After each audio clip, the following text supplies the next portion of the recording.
உங்களோட X lover வந்து திரும்ப வந்தா நீங்க என்ன சொல்லணும்னு விரும்புறீங்க? வேணவே வேணாம். நான் என்னன்னா எக்ஸ் ஒருத்தவங்க விட்டுட்டு போயிட்டு திருப்பி வந்தாங்க. வந்தப்போ நான் அக்செப்ட் பண்ணிக்கிட்டேன். உண்மையை சொல்லணும்னா எனக்கு அவங்க இருந்தா போதும்னு தோணுச்சு. அதனால நான் அக்செப்ட் பண்ணிக்கிட்டேன். கிட்டத்தட்ட 4 வருஷம் லவ் பண்ணி அதுக்கு பிறகு ஃபேமிலி இஷ்யூ ஆயிடுச்சு. அவங்களோட சைடு ஃபேமிலி இஷ்யூ ஆயிடுச்சு. திருப்பி அவங்க வந்தாங்க. வந்தப்போ நான் அக்செப்ட் பண்ணிக்கிட்டேன்.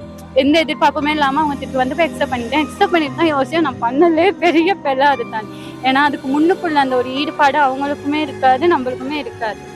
அதோட அவங்க வந்து அதுக்கு பிறகு நம்ம விட்டுட்டு போன பிறகும் நம்ம கூட ஒருத்தவங்க இருக்காங்கல்ல, அப்ப நம்ம என்ன பண்ணாலும் நம்ம கூட தான் இருப்பாங்க அப்படிங்கறதெல்லாம் நடந்துப்பாங்க. அதனால எக்ஸ் திருப்பி வந்தா யாரும் ஏத்துக்காதீங்கன்னு தான் சொல்லுவேன். நானும் ஏத்துக்கிறதா இல்லை.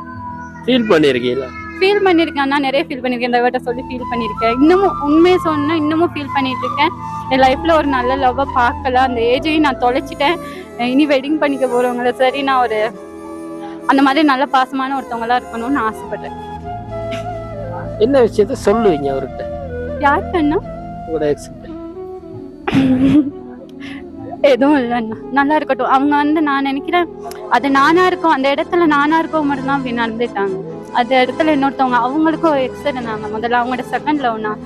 ஆனா அந்த அவங்க செகண்ட் லவ்க்கு அந்த ஃபர்ஸ்ட் லவ்க்கு கொடுத்த இம்பார்ட்டன்ட் வந்து எனக்கு என்னைக்குமே தரல. ஒரு நாள் கூட தரல. நான் நிறைய ஆசைப்பட்டிருக்கேன். இது வரைக்கும் நாங்க கிட்டத்தட்ட 4.5 வருஷம் நாங்க லவ் பண்ணி நாங்க மீட் பண்ணிக்கிட்டதே ஒரு 13 தடவை தான், 14 தடவை தான். அதுக்குள்ள பிரேக்கப் ஆகி போயிடுச்சு. நீங்க இப்ப வெடி முடிக்க போறது எப்படி எல்லாம் பாத்துக்கணும்னு நினைக்கிறீங்க?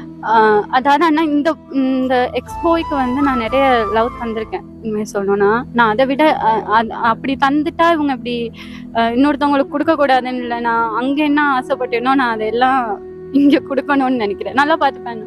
இதே ஃப்ரீடம் நான் அவங்களுக்கு கொடுப்பேன், அவங்களும் எனக்கு ஃப்ரீடம் கொடுக்கணும். என்னோட்டு ஜாப்க்கு ஏற்ற மாதிரி அவங்க நடந்துக்கணும், அவங்களோட கெரியருக்கு ஏற்ற மாதிரி நான் நடந்துக்கணும். போதும். அவங்க என் ஃபேமிலியை பார்த்துக்கணும், நான் அவங்களோட ஃபேமிலியை பார்த்துக்கணும். அவ்வளோதான். இப்போதைக்கு அவ்வளோதான் எதிர்பார்ப்பேன். ஏன் ஃபீல் பண்றீங்க? ஃபெயிலியர் தான். வேற எதுவும் இல்லை. ஒரு நல்ல லவ் கிடைக்கவே இல்லை. அவங்களோட லைஃப்ல வந்து ஃப்ரெண்ட்ஸ் எந்த அளவுக்கு இம்பார்ட்டன்ட்? ரொம்ப இம்பார்ட்டன்ட் அண்ணா. ஏன்னா நான் வந்து A லெவலுக்கு வேற ஒரு ஸ்கூல் போயிட்டு தான் படித்தேன். அப்போ இப்போ அதில் உள்ளவங்கள ஒரு 10 பேர் கேட்டால் எனக்கு தெரியாது உண்மையா. ஆனால் O லெவல் ஃப்ரெண்ட்ஸ் வந்து இன்னமும் என் கூட டச்சில் இருக்காங்க. இப்போ ஏதோ ஒரு பிரச்சனை வரும்போது, ஏதோ ஒரு பிரச்சனை வருதுன்னு வைங்களேன், கூட நிற்கிறது இவங்க தான். எங்கே இருந்தாலும் ஹெல்ப் பண்ணுவாங்க. இந்த விஷயம் மட்டும் இல்லை, இப்போ நான் ஒரு அர்ஜென்ட்னு சொல்லி கால் பண்ணாலும் அந்த A லெவல் ஃப்ரெண்ட்ஸ் தான் இருப்பாங்க. அதனால ரொம்ப இம்பார்ட்டன்ட் தான். என்னென்ன விஷயங்களை ஷேர் பண்ணிக்குவேன் ஃப்ரெண்ட்ஸோட? எல்லா விஷயமே ஷேர் பண்ணி போனேன். அப்போ எங்களோட கேங்க்ல வந்து கேங்க்னு சொன்னா நாங்கள் படிச்சதில் வந்து கேர்ள்ஸ் வந்து பெரும்பாலும் டச்சில் இல்லை. ஒரு 1-2 பேர் தான் இருக்கோம். பாய்ஸ் கூட இந்த கேர்ள்ஸ் கூட பேசுகிற அளவுக்கு நாங்கள் பாய்ஸ் கூடயுமே நல்ல ஒரு கனெக்ஷனில் இருக்கிறோம். அப்படின்னா அப்போலேருந்து இப்போ வரைக்கும் ஒரு ஃபேமிலி விஷயமோ எந்த விஷயமோ அவங்க வந்து நம்மளை அவங்க வீட்டில் உள்ள ஒருத்தவங்க மாதிரி பார்த்துக்குவாங்க. அதால இப்போ இவங்க இருக்காங்க இல்லையா அண்ணா, கிட்டத்தட்ட நாங்கள் ரொம்ப நாள் ஃப்ரெண்ட்ஸ். கிட்டத்தட்ட ஒரு 10 வருஷம் ஃப்ரெண்ட்ஸ். இவங்களும் நானும் வாங்க போங்க தான் பேசிட்டு இருந்தோம். வாப்போன்னு பேசுறதுக்கே கிட்டத்தட்ட ஒரு 7-8 வருஷம் எங்களுக்கு டைம் எடுத்துச்சு. இப்போ ஒரு 2-3 வருஷம் தான் நாங்கள் வாப்போன்னே பேசிக்கிறோம். அது வந்து நாங்கள் ட்ரை பண்ணி கூப்பிட்டோம். ஆனா நான் அந்த வாப்போ அப்படின்னு நீ வாப்போன்னு பேசி நான் க்ளோஸா இருந்தவங்க கூட இப்போ என் கூட இல்லை.